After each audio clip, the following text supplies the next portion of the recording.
안녕하세요, 여러분. 오늘도 제 이야기를 찾아주셔서 감사드려요. 저는 윤말순이라고 합니다.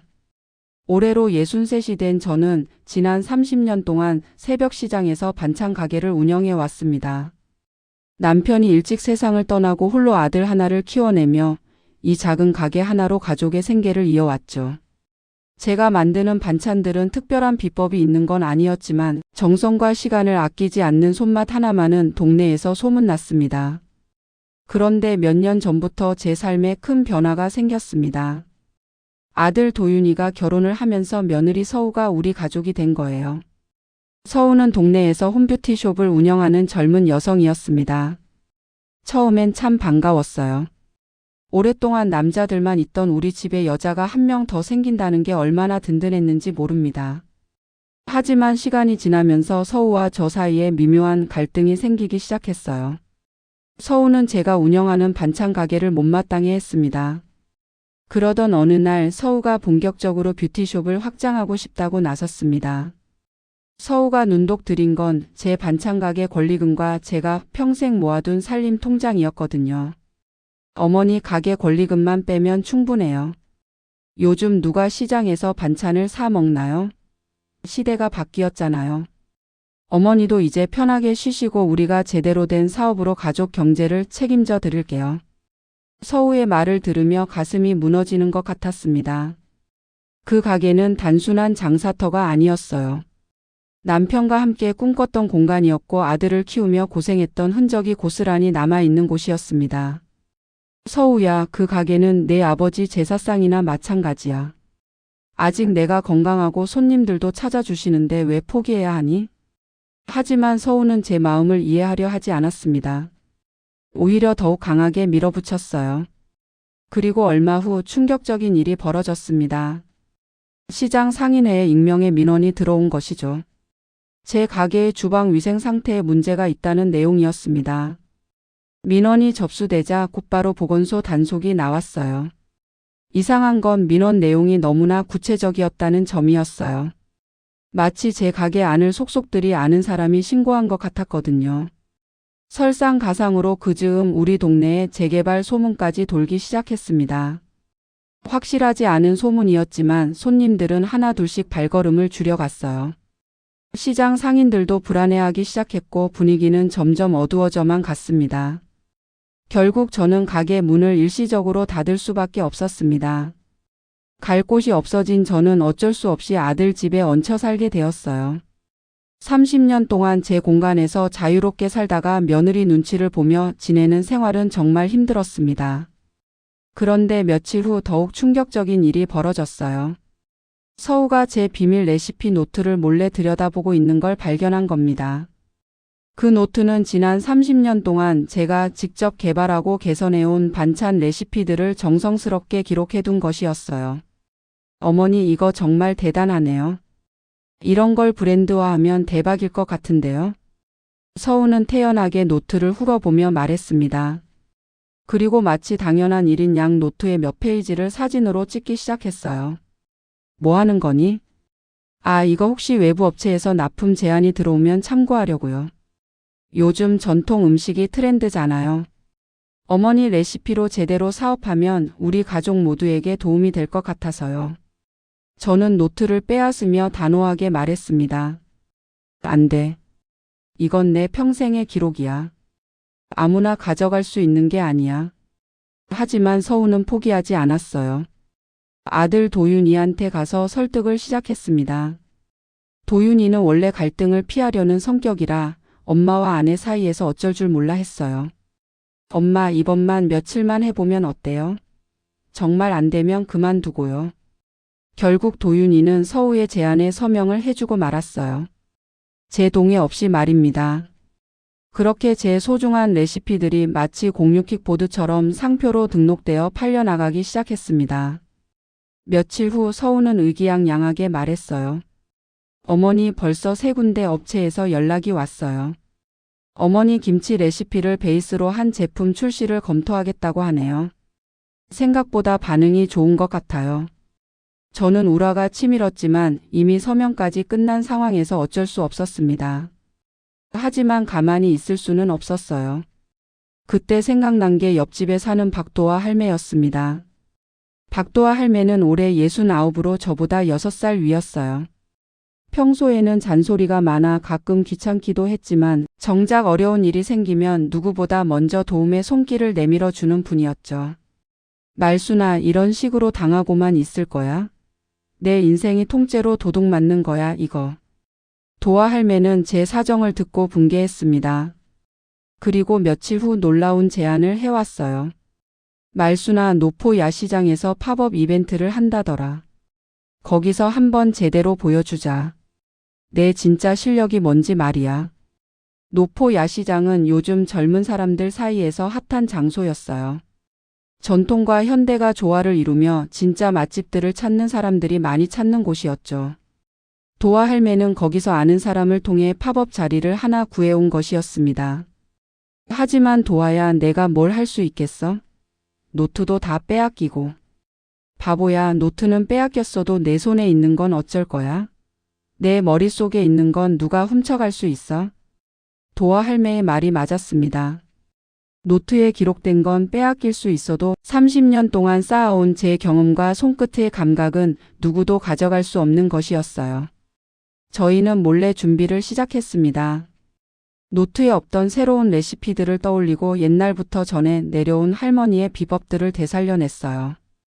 그리고 마침내 팝업 이벤트 날이 되었습니다. 할머니표 시식 이벤트, 진짜 손맛을 느껴보세요. 작은 테이블 하나에 제가 직접 만든 김치와 반찬들을 조금씩 담아 시식 코너를 차렸어요. 처음엔 사람들이 그냥 지나쳤지만 1명, 2명 맛을 보기 시작하더니 입소문이 나기 시작했습니다. 이거 정말 맛있네요. 어디서 파는 거예요? 할머니, 이 김치 어떻게 만드는 거예요? 정말 다른 곳과는 달라요. 젊은 손님들이 하나둘 몰려들기 시작했어요. 특히 혼자 사는 청년들과 아이를 키우는 젊은 엄마들이 많았습니다. 다들 집에서 만든 음식 같은 맛이라며 반가워했어요. 할머니, 혹시 이런 음식 만드는 법을 가르쳐 주시나요? 요리를 배우고 싶은데 어디서 배워야 할지 모르겠어서요. 한 젊은 여성의 질문에 문득 아이디어가 떠올랐습니다. 그래, 레시피를 팔 게 아니라 사람들과 함께 나누면 되는 거구나. 팝업 이벤트는 대성공이었어요. 사람들은 제 연락처를 물어갔고 언제 또 이런 기회가 있는지 묻기 시작했습니다. 처음으로 오랜만에 성취감을 느꼈어요. 하지만 기쁨도 잠시. 며칠 후 충격적인 소식을 들었습니다. 서우가 저희 팝업을 무허가 영업이라고 신고했다는 거예요. 그리고 실제로 단속반이 나와서 영업 정지 처분을 내렸습니다. 도아야, 우리가 뭘 잘못한 거야? 말순아, 우리가 잘못한 게 아니야. 누군가 우리를 견제하는 거야. 그런데 며칠 후 놀라운 반전이 일어났습니다.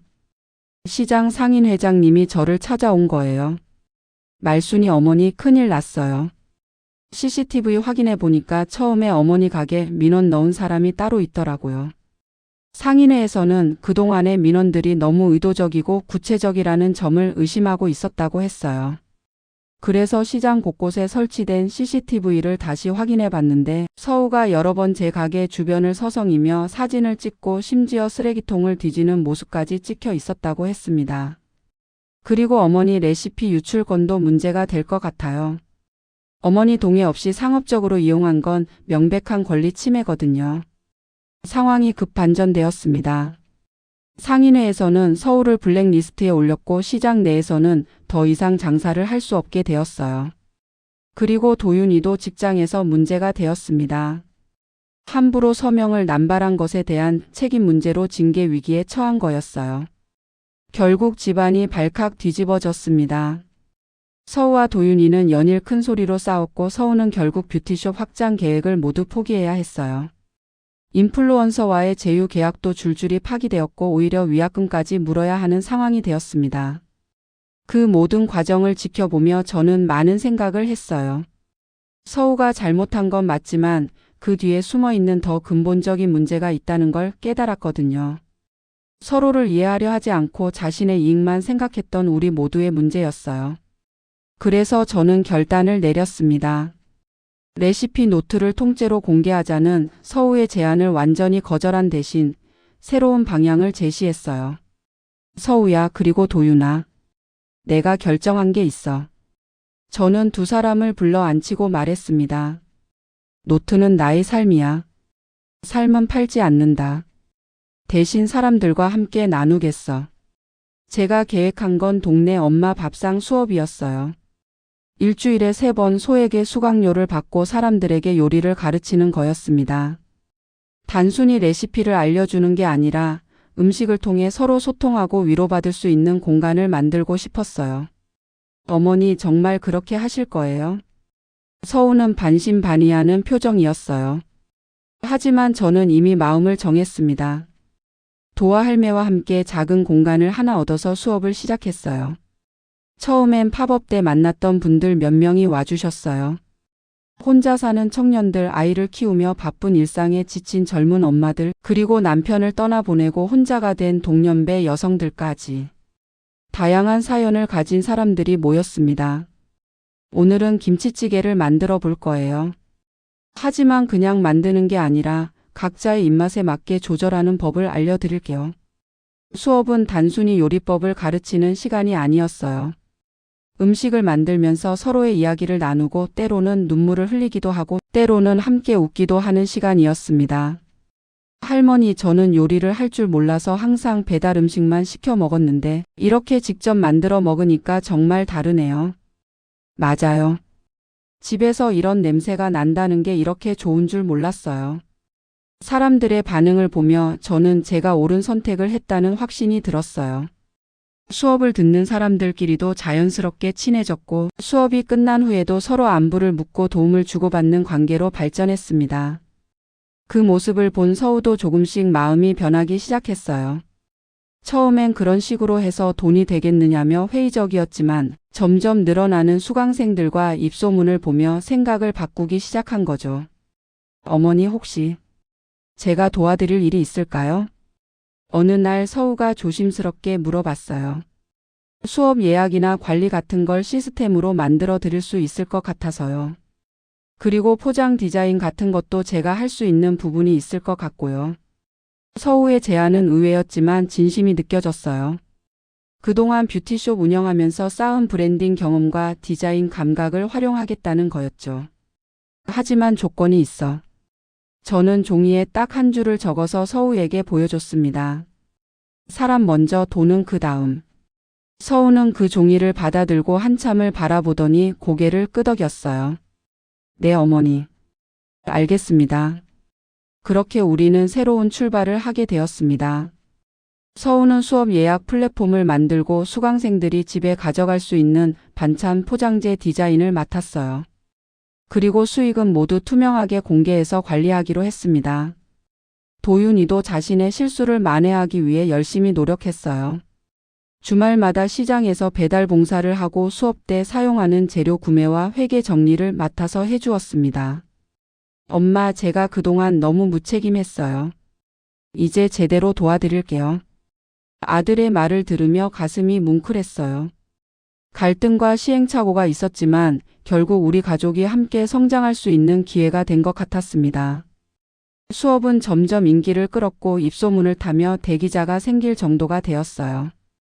지역신문에서도 취재를 요청해 왔고 지자체에서도 프로그램 연계를 제안해 왔습니다. 할머니표 밥상 수업이 이렇게 유명해질 줄 몰랐네요. 유명해진 게 중요한 게 아니야. 사람들이 진짜 도움을 받고 있다는 게 중요한 거지. 저는 진심으로 그렇게 생각했어요. 수업에 참여하는 사람들이 단순히 요리법을 배워가는 게 아니라 서로에게 위로가 되고 힘이 되는 관계를 맺어가는 것을 보는 게 가장 보람찼거든요. 시간이 지나면서 수업은 단순한 요리 교실을 넘어 하나의 커뮤니티로 발전했습니다. 혼자 사는 어르신들, 육아에 지친 젊은 엄마들, 퇴직 후 새로운 삶을 찾는 여성들까지 다양한 세대와 처지의 사람들이 모여 서로를 돌보는 대체 가족 같은 공간이 된 거예요. 오늘은 누구 손자가 감기에 걸렸다며? 저희 아이예요. 할머니가 가르쳐 주신 닭죽 끓여서 먹였더니 많이 나아졌어요. 그거 참 다행이네. 이따가 수업 끝나면 몸보신에 좋은 반찬 하나 더 싸줄게. 이런 대화들이 자연스럽게 오가는 것을 보며 제가 꿈꿨던 것이 바로 이런 것이었구나 싶었어요. 음식을 매개로 한 진짜 소통과 돌봄의 공간 말이에요. 그리고 드디어 첫 번째 정규 수업의 마지막 날이 되었습니다. 그동안의 모든 일들을 되돌아보며 저는 서우와 도윤이에게 말했어요. 우리 세 사람이 처음으로 함께 앞치마를 메고 수업을 해보자. 그날 저는 빨간색 앞치마를, 서우는 파란색 앞치마를, 도윤이는 초록색 앞치마를 맸어요. 각자 다른 색깔이지만 함께 조화를 이루는 모습처럼 우리 가족도 각자의 개성을 인정하면서도 하나의 목표를 향해 나아가고 있다는 의미였습니다. 오늘은 우리 가족이 모두 함께 여러분께 인사드리고 싶어서 이렇게 나왔어요. 수강생들은 박수를 쳐주며 환영해 주었어요. 그리고 그날 수업은 특별히 더 따뜻하고 의미 있는 시간이 되었습니다. 할머니, 며느리님, 아드님까지 이렇게 가족이 함께 하시는 모습이 정말 보기 좋아요. 네, 저희도 많은 시행착오가 있었지만 결국 서로를 이해하게 되었어요. 서우가 대답하며 저를 바라봤을 때 그 눈빛에서 진심을 느낄 수 있었어요. 처음엔 서로 다른 가치관 때문에 갈등했지만 이제는 서로의 장점을 인정하고 함께 발전해 나갈 수 있게 된 거죠. 수업이 끝난 후 저희 가족은 함께 설거지를 하며 그간의 일들을 정리해 봤어요. 어머니, 제가 그동안 정말 어리석었어요. 어머니의 삶과 경험을 무시하고 단순히 돈벌이 수단으로만 생각했네요. 서우의 솔직한 사과를 듣고 있자니 마음 한편이 따뜻해졌어요. 서우야, 너도 틀린 건 아니었어. 시대가 변하니까 새로운 방식을 찾아야 한다는 생각 자체는 맞았어. 다만 방법이 문제였던 거지. 그래도 어머니 허락도 없이 레시피를 가져다 쓰려고 한 건 정말 잘못된 일이었어요. 다시는 그런 실수하지 않을게요. 도윤이도 옆에서 거들었어요. 엄마, 저도 마찬가지예요.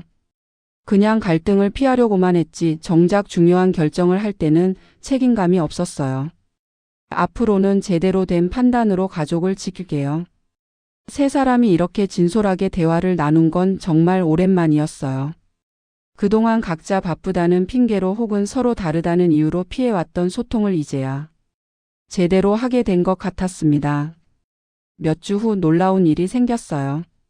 저희 수업을 취재했던 지역신문 기사를 본 한 대기업에서 연락이 온 거예요.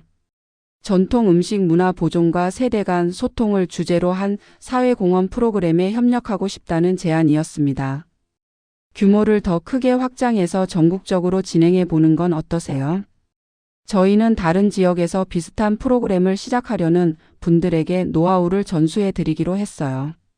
프랜차이즈처럼 천편일률적인 방식이 아니라 각 지역의 특색과 상황에 맞게 운영할 수 있도록 도와드리는 거였죠. 할머니, 정말 대단해요. 이런 기회를 마다하다니. 젊은 수강생 한 분이 놀라며 말했어요. 대단한 게 아니야. 그냥 내가 할 수 있는 만큼만 하려는 거야. 너무 욕심부리면 정작 중요한 걸 놓칠 수도 있거든. 저는 진심으로 그렇게 생각했어요. 물론 더 큰 성공과 더 많은 수익을 얻을 수도 있었겠지만 그보다는 지금처럼 한 사람 한 사람과 진심으로 만나고 소통할 수 있는 관계를 유지하는 게 더 소중했습니다. 수강생들의 변화된 모습을 보며 저는 제가 한 일이 정말 의미 있었다는 확신이 들었어요. 단순히 요리법을 가르친 게 아니라 사람들이 더 자신감 있고 행복한 삶을 살 수 있도록 도움을 준 것 같았거든요. 어느 날 도윤이가 직장에서 좋은 소식을 가져왔어요. 엄마, 회사에서 제가 진행하는 봉사활동에 대해 알게 되었는데 이런 활동을 회사 차원에서도 지원하고 싶다고 하네요. 도윤이의 직장에서는 저희 수업에 임직원들이 참여할 수 있도록 복리후생 프로그램으로 연계하고 싶다고 제안해 왔어요. 그것도 좋은 일이네. 하지만 억지로 오라고 하면 안 돼. 정말 관심 있는 사람들만 와야 의미가 있어. 저는 항상 자발적인 참여를 중요하게 생각했어요. 의무감으로 오는 것과 진심으로 원해서 오는 것은 완전히 다르거든요. 그렇게 직장인들을 위한 특별 클래스도 시작하게 되었어요. 퇴근 후 저녁 시간에 진행하는 수업이었는데 의외로 남성 참가자들이 많았어요. 이제 저희는 정말 하나의 팀이 된 것 같았어요. 각자의 장점을 살리면서도 같은 가치관을 공유하는 진정한 협력 관계가 된 거죠. 1년이 지나자 저희 수업은 지역의 대표적인 프로그램이 되었어요. 지자체에서도 공식적으로 인정하고 지원해 주기 시작했고 다른 지역에서도 벤치마킹하러 견학을 오곤 했습니다. 어느 기자분이 취재하면서 말씀해 주셨어요. 대단한 게 아니야. 그냥 사람 사는 이야기지. 서로 이해하고 도우며 함께 살아가는 거 말이야. 저는 정말 그렇게 생각했어요. 특별한 비법이나 대단한 아이디어가 있었던 게 아니라 그냥 사람을 진심으로 생각하고 정성을 다했을 뿐이었거든요. 그런데 가장 큰 변화는 저희 가족에게 일어났어요. 예전에는 각자 바쁘다며 제대로 된 대화도 나누지 못했는데 이제는 매일 저녁 함께 모여 그날 있었던 일들을 나누는 시간을 갖게 되었어요. 오늘 수업에서 정말 감동적인 일이 있었어요. 서우가 신나게 이야기를 시작했어요. 이혼하고 아이 혼자 키우는 젊은 엄마가 있는데 처음에는 정말 우울해 보였거든요. 그런데 요리를 배우면서 점점 밝아지더니 오늘은 아이가 엄마 음식이 세상에서 제일 맛있다고 했다며 울면서 고마워하더라고요. 그런 일이 참 보람있지. 음식은 그냥 음식이 아니야. 사랑을 전하는 방법이거든. 2년이 지난 지금 저는 가끔 처음 그 일들이 벌어졌던 때를 돌아봅니다. 만약 서우가 제 레시피를 탐내지 않았다면, 만약 그 모든 갈등과 오해가 없었다면, 우리는 여전히 서로를 이해하지 못한 채 각자의 길을 걸었을지도 모르겠어요. 요즘 저는 새로운 계획을 세우고 있어요. 수업에 참여했던 분들 중에서 이제는 다른 사람들을 가르칠 수 있을 정도로 실력이 늘은 분들이 계세요. 그분들과 함께 할머니 제자단을 만들어서 더 많은 지역으로 이런 따뜻한 문화를 퍼뜨려 보고 싶어요. 어머니 정말 좋은 아이디어예요. 저도 플랫폼 구축이나 교육과정 체계화 같은 부분으로 도와드릴게요. 서우도 적극적으로 지원해 주겠다고 했고 도윤이도 행정적인 부분을 맡아서 도와주겠다고 했어요. 이번에는 정말 가족이 모두 함께 하는 일이 되겠네요. 그래요. 이제 저희는 정말 하나의 팀이에요. 서로 다른 능력과 경험을 가지고 있지만 같은 목표를 향해 나아가는 든든한 동반자들이죠. 며칠 전에는 첫 번째 할머니 제자가 탄생했어요. 1년 넘게 수업을 들으며 정말 열심히 배우신 분이 이제는 직접 다른 분들을 가르치게 된 거예요. 지금 저는 63세 나이의 인생에서 가장 보람 있는 시간을 보내고 있습니다. 나이 든다는 것이 무조건 쇠퇴를 의미하는 건 아니라는 걸 몸소 증명하고 있는 것 같아요. 오히려 오랜 경험과 지혜가 더 큰 힘을 발휘할 수 있는 분야가 있다는 것을 깨달았습니다. 여러분 오늘 제 이야기를 들어주셔서 정말 감사합니다. 앞으로도 제 작은 경험이 더 많은 분들에게 도움이 될 수 있도록 열심히 활동하겠습니다. 여러분 용기 내서 행복하세요.